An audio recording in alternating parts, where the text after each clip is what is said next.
Hi, boys and girls. Today we are going to take our facts in our topic sentence and we're going to look at them, read over them, and then add us some good sentence starters and transition words to them. You don't have to transfer them over to the notebook paper just yet. So let's just go ahead and work with the sheet that we've been working with and go through it and make sure that we have what we need and then add some good sentence starters to that.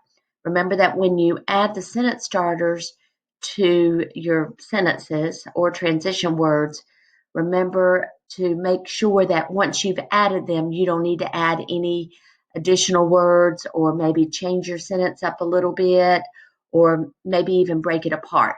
So let me just go ahead and show you what I did. And remember, you can use any sentence starters you can think of. You can get with your parents' help, get you to go through. There's lots of resources out there that you can look through and get some ideas. So remember that this type of writing is informational, or some people call it expository, which means that it's writing to inform about something. And that's what we've been doing for the past few weeks. We've been gathering facts from our scholastic news and then writing those. And remember to try to change them up and put them in your own words. So here's what I did. I already had the sentence. There was a volcano called Mount Tambora. And so I went through and I added, did you know? Now, that is a sentence starter, but because it is, did you know, is the beginning of a question, I need to go back to where I had just put a period and add a question mark. And then I went also down at the last sentence and I added let's take a look. Let's take a look at. Okay, so I'm going to highlight that just to show you that that was also something I added to my sentence. So there, now I have the whole paragraph of did you know volcano? Oh, see, and by reading over it, you can see that where you need to add a word. So I need to add the word a. Whoops, can't type this morning. Did you know a volcano called Mount Tambora erupted 200 years ago? It caused cold weather in the summertime. Let's take a look at all of the details of this volcano. And that's a good topic sentence. It's an introduction to what I'm going to talk about. But there's plenty of other sentence starters that you could use in your topic. So let's move on to fact one.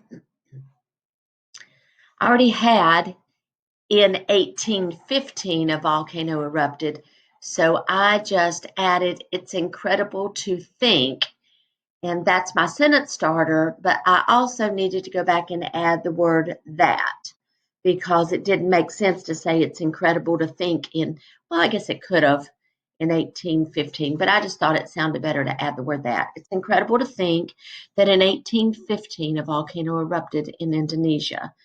And then the rest of the paragraph is I already had that. And I didn't need to change any of my punctuation marks because that's not the beginning of a sentence, question sentence.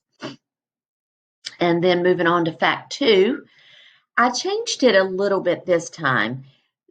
This is what they would call a sentence starter where you're talking about some cause and effect situations. And I'm sure you remember in class, we've talked about cause and effect situation, something that happened that caused something else to happen. So I looked up some good sentence starters for a cause and effect paragraph, and I found as a result. That means because of the volcano and the ash and gas and dust, something else happened.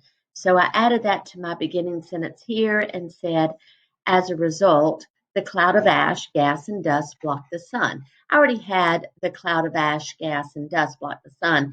I just went back and added as a result. And I also needed to add a comma there because I took a little pause. As a result, the cloud of ash, gas, and dust blocked the sun.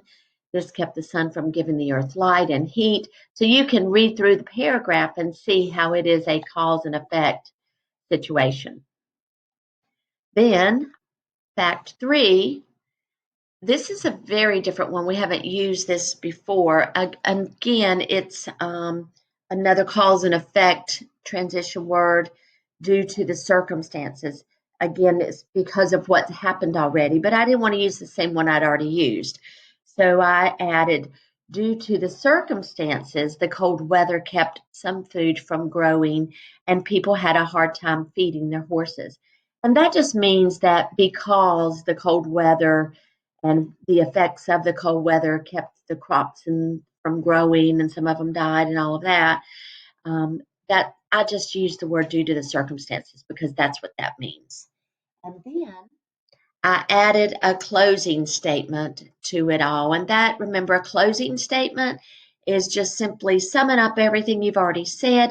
You can throw in some opinions and feelings in your closing statement. In this type of story, that's really about the only place you would probably want to put an opinion. But I just added, it's amazing to think how a volcano could cause all of that to happen, or I could change that to all of this to happen, or all of the above consequences to happen. You can add any kind of word to that to make it a little bit better than the word that. But I just put, it's amazing to think how a volcano could cause all of that to happen. And then here's where I threw in my feelings. I just put, let's just hope it doesn't happen again. Okay. Of course, if you love cold weather, then you might not mind it happening. But personally, I don't want a cold summer.